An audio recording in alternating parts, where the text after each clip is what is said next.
कत्लेआम पर भी इनको शर्म महसूस नहीं होती है। और आज ये लोग इस देश के अंदर बात करते हैं सांप्रदायिक सौहार्द की, इनका पूरा चेहरा सांप्रदायिक हिंसा से रंगा हुआ है, सांप्रदायिक एजेंडे से रंगा हुआ है। और इसीलिए बंधु महोदय, इस देश के अंदर असम में क्या हो रहा है, बांग्लादेशी घुसपैठिए इन लोगों के अपने हो गए और इस देश में लाखों वर्षों से रहने वाला समुदाय पराया हो गया। इस देश के अंदर महोदय, असम में बांग्लादेशी घुसपैठियों के कारण Kokrajhar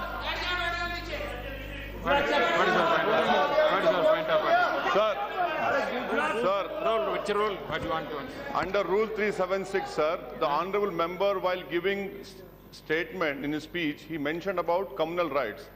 I request you that 2011 he has given a figures. Those are wrong figures. No, he has completely forgotten 10 to 2013. No. My question was there, sir.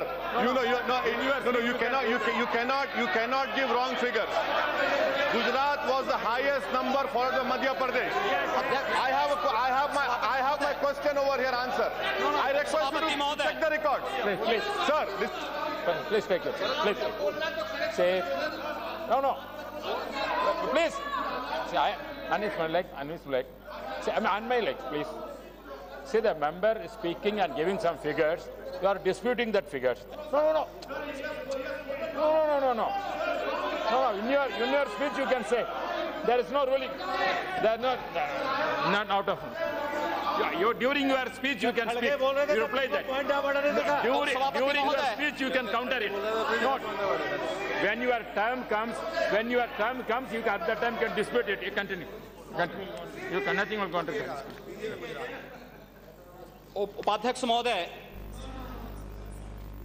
सच्चाई कड़वी होती है और कड़वी सच्चाई ये लोग स्वीकार करने को तैयार नहीं, क्योंकि ये लोग उस बीमारी से स्वयं त्रस्त हो चुके हैं जो बीमारी इन्होंने पूरे देश को दी है और इसीलिए ये लोग उस सच्चाई को स्वीकार नहीं कर सकते। कश्मीरी पंडितों के निष्कासन पर और कश्मीर पे हुए अत्याचार पर ये लोग मौन थे। मैं 2011-12 में असम के अंदर देख रहा था, 3 महीनों तक लगातार दंगे होते रहे, इन लोगों ने एक भी बार सदन में चर्चा नहीं कराई।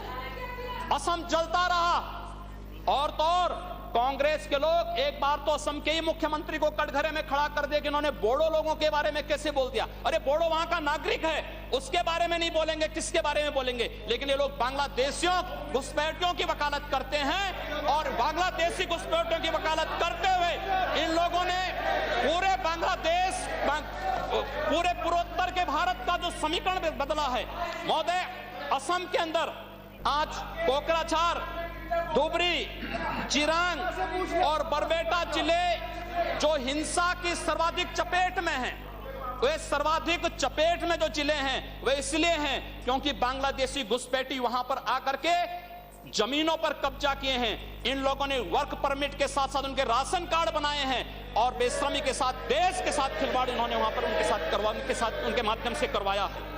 महोदय, और तो और हम किसी और बात में नहीं जाना चाहते हैं, मैं पूछना चाहता हूं कांग्रेस से और कम्युनिस्टों से भी, कोयंबटूर और बेंगलुरु धमाकों का जो अभियुक्त है, उस दुर्दांत आतंकवादी के लिए विधानसभा का सत्र, स्पेशल सत्र बुलाया जाता है।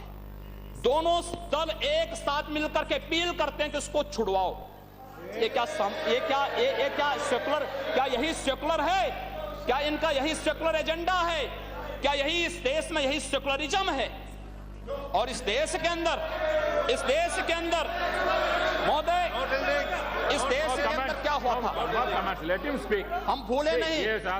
महोदय, 11 अगस्त 2012 को मुंबई के आजाद मैदान में जो कुछ हुआ, महोदय, आजाद मैदान की घटना क्या थी?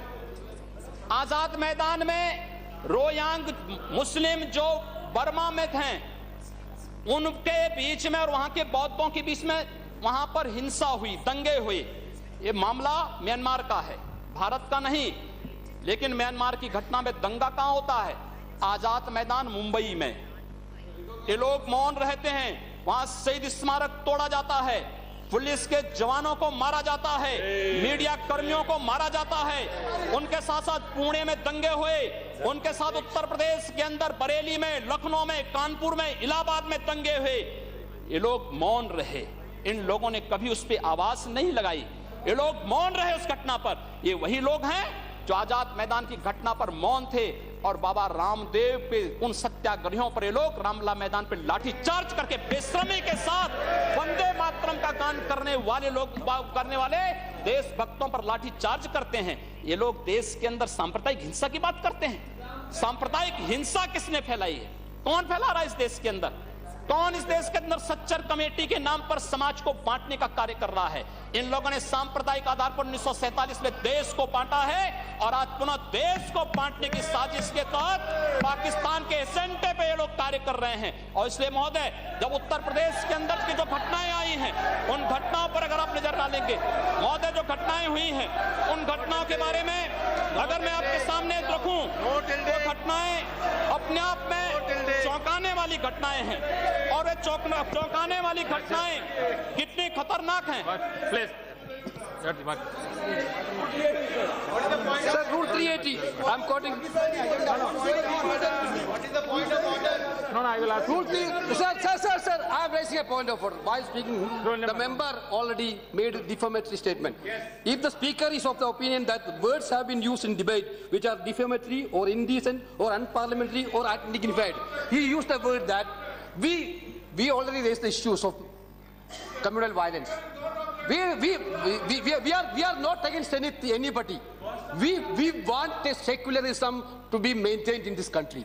Therefore, we made a discussion. But honorable member, while discussing, honorable member, while discussing, he used the name of Pakistan. He abused us for naming the Pakistan. This is unparliamentary, sir. This is this should be deleted. This should be deleted, sir. As per PIT, this should be deleted. मैं उत्तर प्रदेश के अंदर आता हूँ। Please.